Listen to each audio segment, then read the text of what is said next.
kepada kaum muslimin dan kaum muslimat, para tamu undangan untuk malam kedua-dua di melangkah bak tempat kamu di sinona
kepada para tamu undangan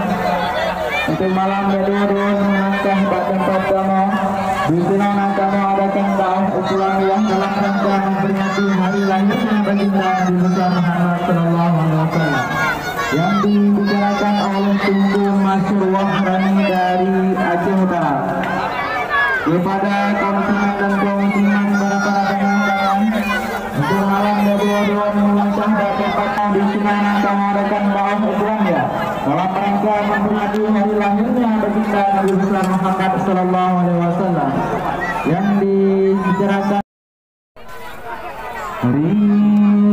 kebijakan jangan cinta rasa mata ungkapan dan tingkam terbang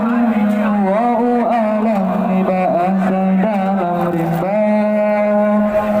iya senang ram bulan mawala ya bakaran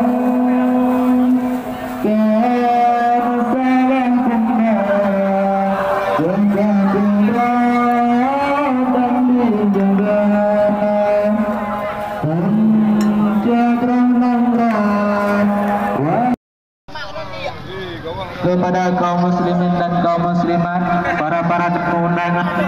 untuk malam kedua-dua di melangkah bak tempat kamu di sinona kamu adakan dakwah Islamiyah